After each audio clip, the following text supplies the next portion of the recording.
Welcome to the Business Series podcast. My name is Ankush and I am a state of mind coach working with businesses and individuals. On each episode of this series, I'll be speaking to a coach or trainer on a different topic relevant to your career or personal development. Enjoy. Welcome back to another episode of the Business Series podcast.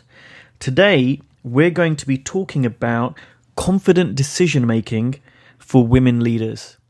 And today I'm joined by Annika Hurwitt. Annika is a psychotherapist and coach who works with leaders in an understanding of the mind that leads to optimal mental functioning. Welcome, Annika. Thank you. I'm very happy to be here with you today, Ankush. I'm pleased that you're joining me, and I think this is a really fascinating and very topical subject about women leaders and confident decision making. And I know so much in the news and media is around, gender equality and women in the workplace. So I think this is going to be a real juicy topic we're going to be talking about today. So I'm just going to start with, why are we talking about this? Why are we talking about confident decision making in particular for women leaders? That's a great question, Ankush. And the reason is exactly what you've just said, that it's very topical and has been for decades for women leaders. So I started noticing when I first started coaching women leaders probably 10, 15 years ago, that having confidence in their decisions would come up frequently.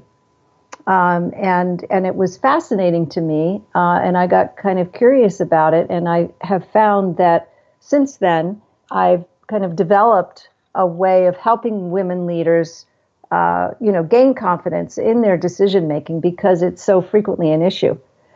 And truth to tell, what I teach people about the mind, about how to have optimal mental functioning, it was my own curiosity about where confident decision making comes from that led me to explore and learn about what it is that I teach. And I know you and I were speaking a few days ago when we were discussing this episode, and you were mentioning some research, which I'd love for you to talk about, because this isn't just us assuming that women have these problems and we're trying to create something, but there's some really fascinating research that's shown how men and women kind of react differently. Could you talk about that?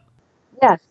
Yeah. Well, actually, the research I was referencing is in Sheryl Sandberg's book, Lean In, which, of course, is about women's leadership. And, what we're talking about today is confident decision making. What she talks about in that book, with some of the research she cites, is the difference in confidence levels in men and women. So we have to start with confidence and then talk about decision making. If you ask men, why they think they have been successful or gotten a promotion, they'll usually cite their innate qualities and their skills. And if you ask women, they'll usually cite hard work and good luck. And in fact, when Sheryl Sandberg was elected CEO of Facebook, I believe it was the New York Times, when they wrote about it, they talked about how she got lucky. And I believe there was it could have been the New Yorker, there was a rebuttal, because in fact, she'd already had a prominent leadership position at Google. She was a Harvard graduate. It wasn't luck that made her the CEO of Facebook. And so where does that difference in confidence come from in men and women? I would say conditioning, that the whole movement of feminism, which has had a huge impact in the way women think about themselves, has only been around for, maybe 5 decades, and it's had a huge impact. But when you look at some of the women leaders like Sheryl Sandberg, they were coming into their own in the middle of that movement, and it still has this impact on women. So I believe that confidence, it has something to do with the personality that we come in with, and I think a lot to do with the messages that we get from people about ourselves and the feedback loop. So, where people get in the zone, their mind naturally becomes present, and they experience themselves as confident. They experience a level of mental clarity and a sense of being able to trust the thinking that shows up. So if you ask people who love to cook, they'll say, well, when I start cooking, I just know what to do. And they're confident about it. And people tend to get in the zone in areas in their lives where they feel safe and they have a positive association. So if you, let's say, are a man and you try out a job and you get a lot of feedback about your innate qualities and your skills, that kind of creates a feedback loop where you think, I think I could be good at this, and then you get this feedback. If you're a woman and you're going in either with that level of confidence or not, because you may have picked up on the messages that, are still definitely in many cultures, that women are inferior or don't have the same level of leadership skills. And then you get into a leadership position and you're told it's because you were lucky. Or, oh, it's so good you work so hard that you can get there. You can see that the feedback loop would not lead to confidence building. So there are ways that people gain confidence and there are ways that people don't gain confidence. So when it comes to decision making, areas of people's lives, again, where they get in the zone, they will tend to be confident in their decisions. So when I coach women leaders, if they're very confident about their job, in general, they'll trust their decisions. But on days when they're insecure or anxious, they'll trust their decisions less. And this is where the coaching is very helpful in terms of the women leaders seeing the thinking that is causing the insecurity, so that they're able to get back in the zone. For people that, let's say, have a very positive feedback loop at work around their decisions, women, they become much more confident decision makers. So I have an example of a woman that I coached at a big company, manufacturing global company. I was teaching this group about what it is that makes us more insight prone. She worked at a company that was, as I said, manufacturing. So innovation is essential at this company for it to survive and thrive and continue to, be successful. And she had the highest number of patents at the entire company, even though she'd been there for half as long as the person who had the second most patents. So in half the time as the next person, who happened to be a man, she had created twice as many patents. And I said to her, how did you do this? How do you do this? And she said, when I get into this beautiful feeling, I know that I'm in the zone and that the ideas that come to me are going to tend to be successful, possibly lead to patents. And she said, this woman was from South America. She was very oriented toward that feeling aspect of life. And she said, it's like when you taste a really fine wine, you want more of it. So she said, I just learned to return to that good feeling. And whenever I do, my mind tends to open to the insights that lead to the patents. So she had tremendous confidence in her decisions about the patents that she was proposing at this company. And she had this very concrete feedback loop, which is that they were successful patents. And she, of course, rose in leadership. Now, I have another woman I coached from another global manufacturing company who her primary issue that she wanted coaching for was her lack of confidence in her decisions. When I questioned her about it, it turned out that she actually does get in the zone at work, she has a gut level knowing of the right decision to make. But because she had no awareness that she could trust that, she never trusted her decisions. So she was tremendously insecure about it. And that was getting in the way of her performance as a leader because she was insecure at work. And so in her case, it was really learning that there are different levels of thinking that we can trust. And that when we experience ourselves in the present, we tend to have mental clarity. Research shows that your IQ goes up, and the decisions that you make in that very recognizable state of mind will tend to play out well. And so in her case, simply learning that reinforced a natural, innate capacity that she had and had been exercising most of the time. But because of her insecurity and lack of trust, she wouldn't always go with her decisions because she wouldn't know to. I heard a couple of things in there. So one thing you talked about was positive feedback loops, and having a positive feedback loop at work can really help both men and women to have greater confidence at work, which makes absolute sense. And how there's a tendency towards women to have less of those, is what you see. And the second thing you talked about was how you've worked with women, and you gave two really great examples there, and how you've coached them to, trust. What I heard was trust their gut, trust their instincts around making decisions.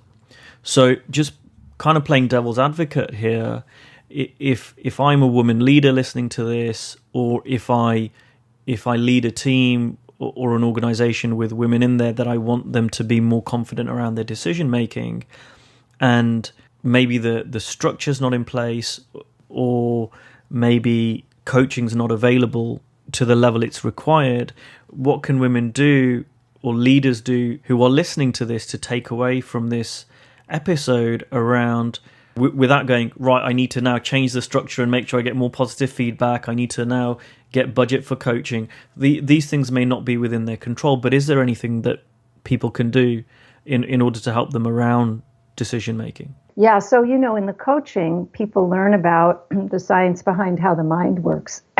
But you can find that on your own by observing where your mind naturally settles into the present, or where you experience yourself as calm.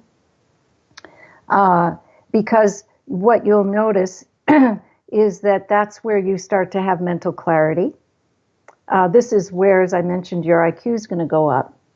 And so you can become like an anthropologist of your own psychological experience, because you'll notice that in that state of mind, if you observe, the decisions that you make will tend to play out well more often than not. And I want to say a little bit more about that state of mind, Ankush, and that is that this is where the mind goes when we aren't firing it up with thinking. So it isn't something that you need to do techniques to achieve. You may experience this state of natural mental presence when you do yoga or meditate. A lot of companies are now bringing in mindfulness to try to help their employees calm down and experience the state of mind. But I teach people to become observers of their own experience. And if you observe yourself, you'll notice that your mind is doing this naturally, periodically throughout the day. So whether it's any area where you relax and enjoy yourself, could be cooking, could be driving, could be, working out, could be anything. Perhaps you have an art or a craft that you love to pursue. So for many people, these periods in your life are times that people think of as kind of a break from life. If you become an observer, you'll start to realize that those are actually the times when your state of mind is extremely leveraged for decision making, more than anything else. I mean, the only thing really it's more leveraged for is enjoying life, and it's also where we connect with other people. But decision making is so important for women leaders and for all of us. I mean, the decisions that we make in our lives every day have huge impact. So understanding that when your mind settles itself into the present, or, I mean, I remember a man I coached who, was the CEO of a company. And when I taught him this, he said, I totally understand this. This is why I work out every day before I go to work, because that's where I make all my decisions. That's where I get my best ideas.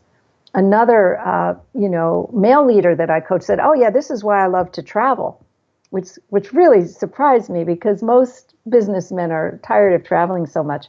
He said, that's where I just let it all go. My mind comes into the present, and then I get my best ideas and I make my most important decisions. You see, so it's a natural capacity. It's just a question. You see, the reason these two last people I cited, who happened to be men, were as successful as they were is because they'd happened upon that and they used it regularly. So you can begin to simply be an observer of your own experience, an anthropologist, and you will see that you have the capacity for very reliable decision making right there in your own backyard. You just need to become aware of your mind's capacity to regularly visit a state of mind from which good decisions come. You're reminding me of a client I was speaking to earlier today who was getting, I wouldn't say stressed, she was getting anxious about something in her job. She was saying, I'm feeling anxious, and I said, yeah. Because I guess behind what I'm hearing you say is that when you're anxious, and doing more thinking around that, you're not gonna think your way to a better decision. You'll just kind of stir your mind up, and actually the opposite is going to help. It's coming back to that clarity and that clear mind where, this gentleman you were talking about found that in traveling, someone else found it in the gym, but it's doing, or maybe not doing something, but just coming back to that space, and from that place making great decisions. And what I spoke to my client about was, you will come back there. Your mind and my mind and everyone else's mind, we go through these cycles where sometimes we're really caught up and sometimes we're not. And it's, so I guess what I'm hearing you say is just look for those moments where you're not as caught up, and from there make your decisions. And when you're caught up, just know that that's not the best time to make your decisions. Yes, I would say that, without, if, like you were saying, to learn this without the coaching, that's the best way to go. There's also a 30-minute video on my website that kind of outlines the science behind this. So that's a free resource for people as well.